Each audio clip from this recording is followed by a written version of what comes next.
E aí, mãezinha, chegou naquela fase de desmamar o seu filho e você tá naquele dilema gigantesco. Como que eu faço isso sem sofrer?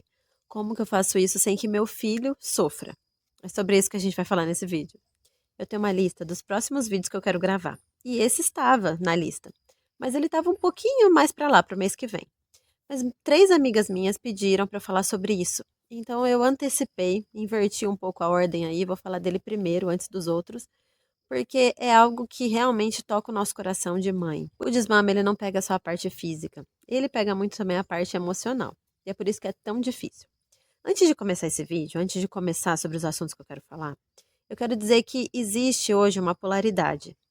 É muito comum a gente entender mal, interpretar mal, às vezes, algumas coisas que a gente vê na internet. Então, uma mãe que faz, às vezes, um tipo de desmame, por exemplo, né, já que a gente vai falar sobre isso, a gente entende que ela acha que esse é o certo, é o super correto de fazer e que os outros são todos errados. E na verdade não é assim. Não quer dizer que se alguém faz de um jeito, que a pessoa considera tudo, as outras maneiras erradas. Simplesmente, às vezes, algumas mães lidam com a maternidade de um jeito diferente. E tá tudo bem. Por que eu tô falando isso? Porque eu sei que tem mães, por exemplo, que nem gostam da palavra desmame, que entendem que o seu filho vai mamar até quando quiser. E não tem nada de errado nisso. Pelo contrário, se isso faz bem para a mãe, se isso faz bem para o bebê, isso não atrapalha em nada, ok, que siga assim. Mas tem outras mães que necessitam voltar ao trabalho, necessitam, tem outra rotina, tem outra forma de viver a vida, de ver a vida. E também existem bebês diferentes. Tem bebês que querem mamar muito, tem bebês que não querem mamar nada. Então, é muito difícil a gente julgar uma mãe pela situação que a gente está vendo. A gente nunca sabe o que está se passando por trás. E eu vivi isso agora, por exemplo. Meu desmame agora dessa vez, eu vou contar em outro vídeo como que foi, mas foi bem diferente dos outros. Esse eu vou dar uma pincelada dos meus desmames para vocês entenderem mais ou menos como que eu faço, mas é isso, é exatamente isso. Cada mãe, em cada fase da vida é diferente e cada bebê vem diferente. Então a gente não pode julgar, mas a gente tem que entender que existem sim formas de fazer o desmame. E as principais formas é o desmame abrupto e o desmame gentil. Uma vez uma colega me perguntou como que eu faço, eu falei que eu faço abrupto e ela achou assim isso muito cruel. E eu entendo que pode ser muito cruel para algumas mães e para alguns bebês, a depender de como isso acontece. Mas no meu caso até então isso não foi cruel, e eu vou explicar por quê. Bom, quando eu comecei, para vocês que me acompanham já sabem que eu tive os gêmeos, eles ficaram na UTI, lá eles começaram com a mamadeira, e só depois eu pude introduzir a amamentação no peito. E na verdade eles nunca quiseram mesmo mamar direito muito no peito. O Zion mamava melhor, mas o Zac nunca pegou o peito com gosto, assim. Ele ficava mais por uma questão de carinho e tal, e eu também queria, e tava ali, mas amamentar mesmo, para nutrir, era a mamadeira. Ele comia mesmo, né, se alimentava pela mamadeira, e não pelo leite do peito. Então o desmame foi algo muito natural, porque chegou uma fase que ele mesmo começou a empurrar. Com 7 meses, o Zac começou a empurrar. E o Zion, com 9 meses, também já não procurava mais. Então o abrupto foi porque foi de repente mesmo. Um belo dia, eu já vi ali que eles estavam empurrando e não estava pegando mais nada, e realmente, assim, do dia para noite, eu parei de dar o peito. Então não foi cruel para eles. Para mim, não foi cruel na época, porque eu já estava acostumada com aquela transição.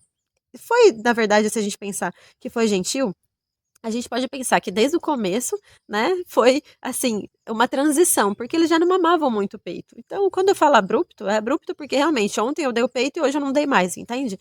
Mas não foi cruel pra eles e não foi cruel pra mim. O Natan foi um pouco diferente, porque o Natan, eu tava amamentando ele normalmente e aí eu engravidei. Dizem que o leite muda, né, o peito, não sei, o gosto, não sei se é verdade, enfim, mas eu sei que eu descobri que estava grávida, e aí eu pensei: "Nossa, eu vou ter que desmamar", porque eu já estava, assim, sentindo eu sinto muita fraqueza, eu fico muito sonolenta e realmente, assim, amamentar é algo a mais. Eu sinto que minhas vitaminas realmente vão para o saco. Então é uma questão de saúde também para o bebê que está sendo formado ali. O Natan tinha 10 meses, eu estava amamentando ele normalmente, ele já comia muito bem também, comia e mamava, né, no peito normal, nunca pegou mamadeira o Natan.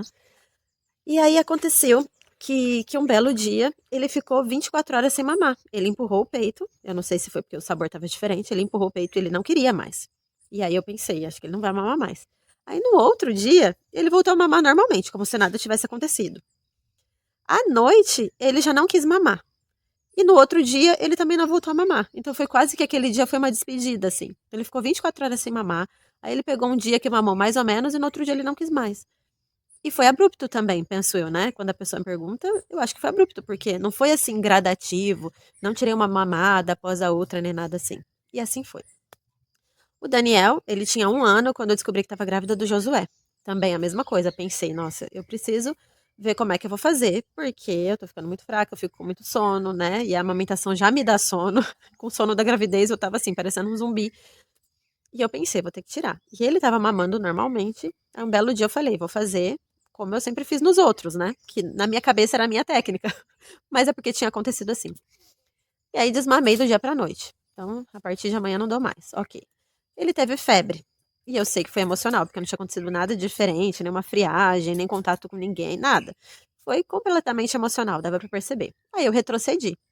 Dei o leite no outro dia, normalmente pra ele. Daí foi 1 semana a mais de amamentação. E ele realmente, assim, voltou a mamar normal. E ele já estava comendo muito bem, ele já tinha 1 ano já. E nessa de começar a comer muito bem, eu comecei a fazer o quê? Antes de eu dar o peito, eu dava uma frutinha a mais, alguma coisinha a mais, para ele estar com a barriguinha bem assim cheinha. De vez em quando os passarinhos invadem aqui, mas é o nosso estúdio, tá, gente? É assim. Eu não combino com os passarinhos a hora que eles podem cantar e a hora que eles têm que parar. Vamos seguir. E aí, ele começou a pedir menos, requisitar menos. E eu fiz o teste de novo, da tirada abrupta, digamos assim, né? Porque ele já tava. Ele, por exemplo, almoçou, aí eu dava a frutinha, aí eu dava o peito para ele dormir depois. E ele mamava muito pouco, já pegava no sono, virava e dormia. Ou nem mamava. Eu dava aguinha, ele já virava e dormia. E aí, um belo dia, eu falei: bom, não vou dar mais, depois dessa 1 semana que já tinha passado a febre e tal. E aí ele não pediu mais, e assim foi. Então, né, eu considero que também foi de uma forma abrupta, embora eu tenha dado um intervalo aí de 1 semana. Com o Josué, aconteceu a mesma coisa que o Daniel. A mesma coisa mesmo, assim, ele não teve febre, eu tirei num dia, e aí ele chorou pra dormir, deu um trabalho, sabe?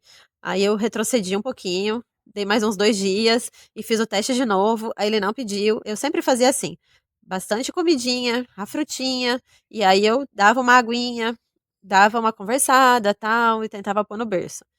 Se ia, ia, ok. Se não, aí eu dava o peito.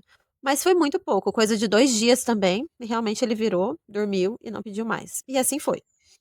Então, eu vou dizer que assim, quando perguntam pra mim, eu falo que eu faço abrupto, por quê? Porque pra mim, o desmame gentil é algo bem gradativo, que você leva meses. Então você tira, por exemplo, tem mães que optam por tirar primeiras mamadas da noite, que eu acho que seria o mais sensato, porque as mamadas da noite são as mais difíceis. E eu nunca acho que é melhor deixar o mais difícil por último. Porque depois que você tirar o mais difícil, o mais fácil ficou fichinha. E se o bebê tá dormindo melhor, ele vai comer melhor. Então, se ele começa a dormir a noite toda, e eu tenho vídeo sobre sono aqui, então fica a dica aí se você tem dificuldade com sono.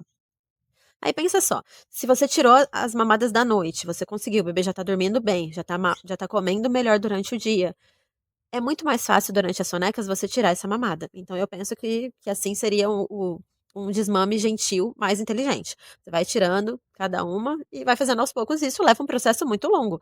E eu não fiz nunca assim. Com o Enos foi completamente diferente, infelizmente. E aí agora, dessa primeira vez, eu senti o que as mães, né, que não conseguem amamentar, porque eu amamentei o Enos exclusivo só até 4 meses e meio. E ele já teve que entrar na mamadeira. Ele tá na mamadeira ainda, mama o leitinho da mamadeira, mas ele não mama mais o peito. E ele começou a empurrar também, logo depois que a gente. Logo depois não, deu um tempo ainda. Com 6 meses, ele fez 7 agora. Já faz mais ou menos umas 3 semanas que ele tá sem mamar no peito. Então até que levou um tempo essa transição, digamos assim. Mas ele já não estava mamando quase nada no peito, era mais algo assim bem, emocional mesmo, um apego emocional. Nada e ainda mais e muito mais da minha parte do que da parte dele, porque ele realmente não estava sentindo falta não, dava pra ver isso. E eu senti realmente, nossa, eu queria amamentar mais. E eu entendo que as mães que não conseguem amamentar desde o primeiro dia, realmente é muito difícil.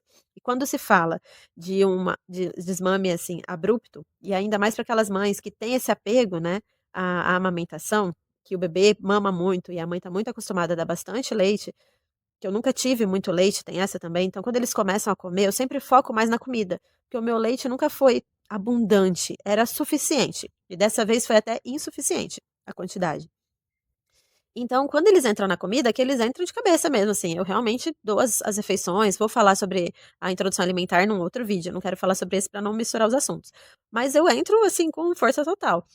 E eles comem muito bem, geralmente. Eu nunca tive geralmente não, sempre, né, que eu nunca tive problema com a alimentação, com a introdução alimentar.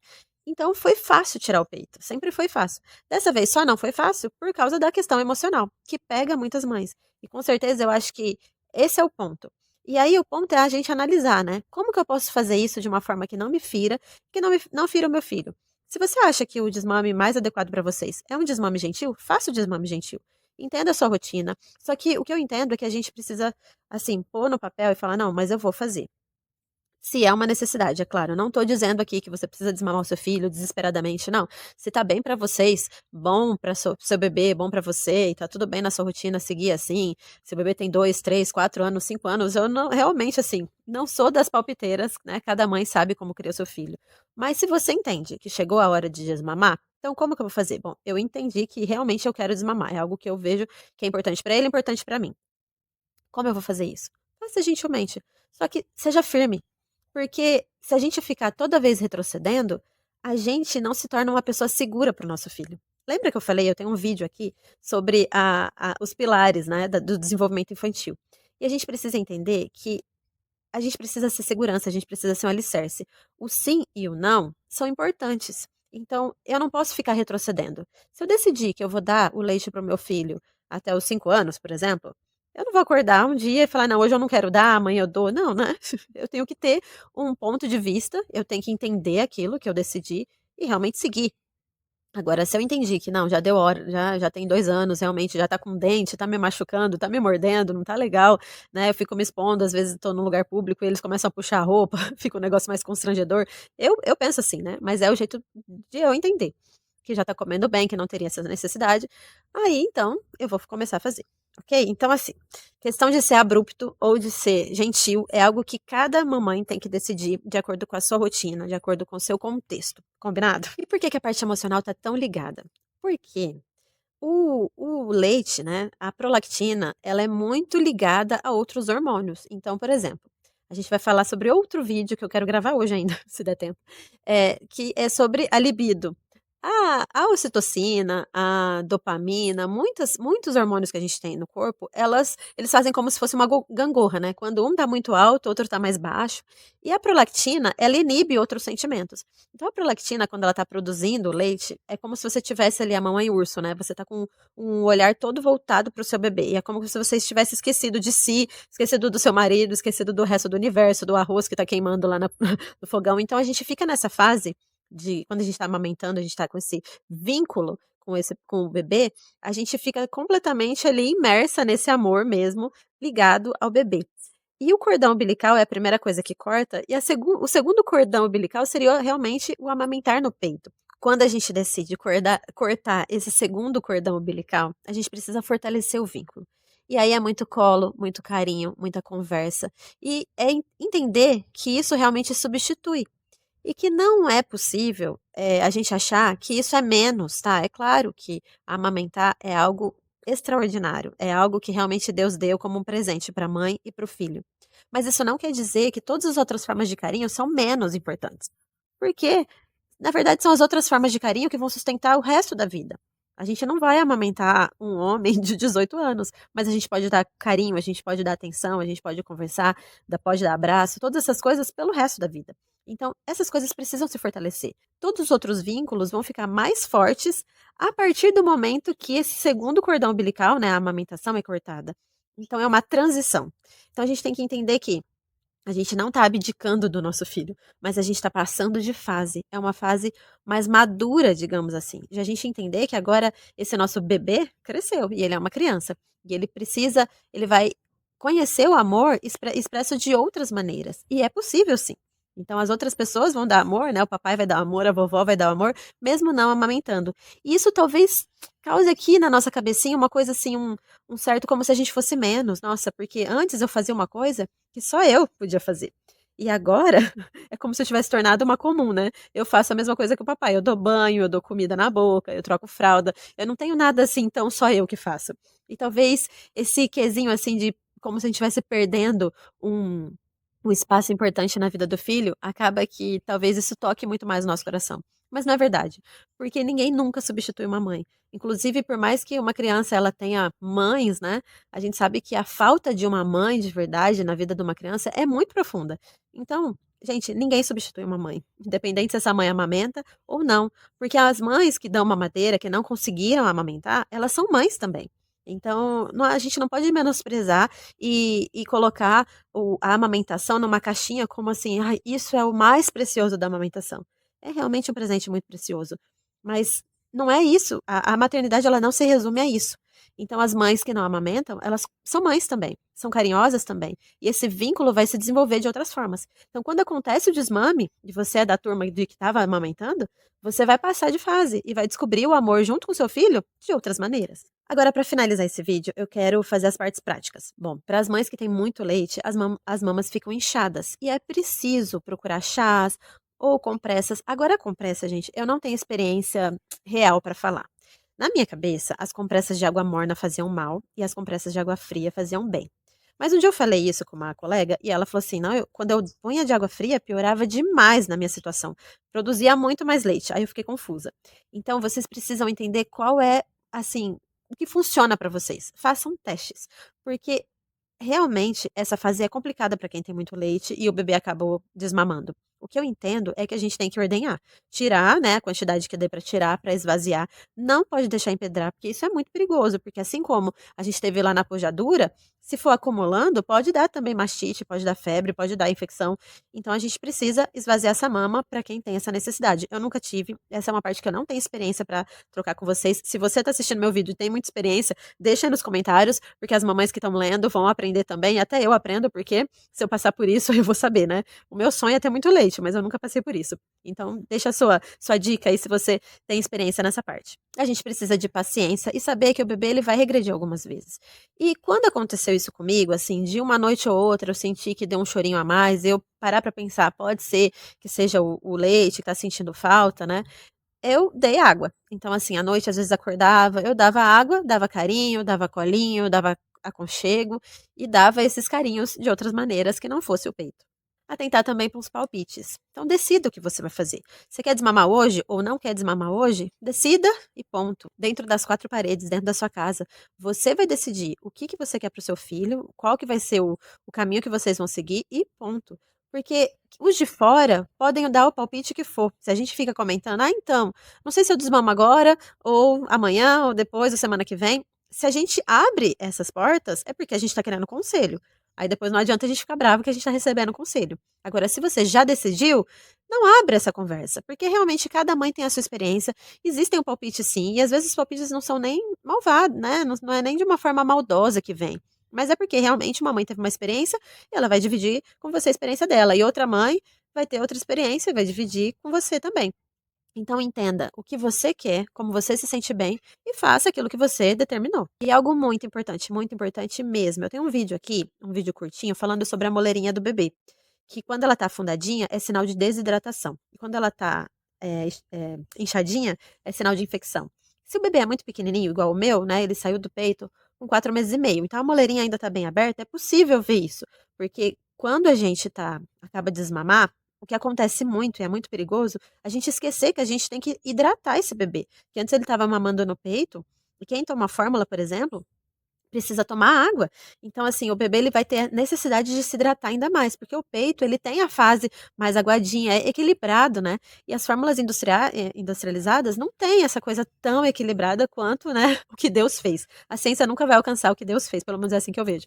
Então a gente precisa entender que o bebê precisa de muita hidratação. Se ele tá comendo, então, tem que ter muita atenção. E se a moleirinha já tá fechadinha, se seu bebê é mais velho já, né, já tá andando, aí fica mais difícil ainda a gente entender, lembrar, né? Nossa, será que é desidratação? Ele tá desidratado? Então, por favor, atentem na fraldinha, se tá realmente a fraldinha pesadinha, como era quando ele estava mamando.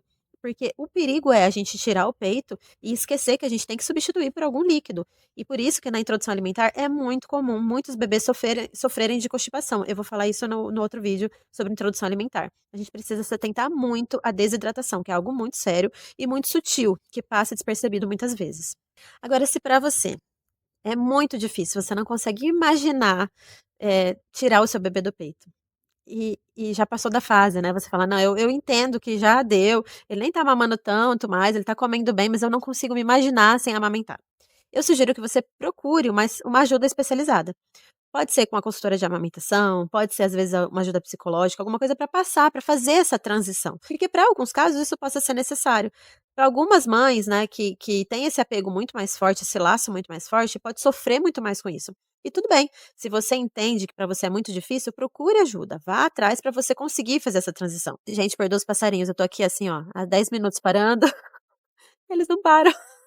Eles são realmente felizes porque tá chovendo. A gente precisa ficar feliz que os nossos filhos estão crescendo e estão amadurecendo, e não ficar retendo isso, porque isso faz mal emocionalmente para os nossos filhos. Se a gente ficar sofrendo porque eles estão crescendo, eles não se desenvolvem, eles não vão chegar a galgar etapas que eles precisam galgar na vida.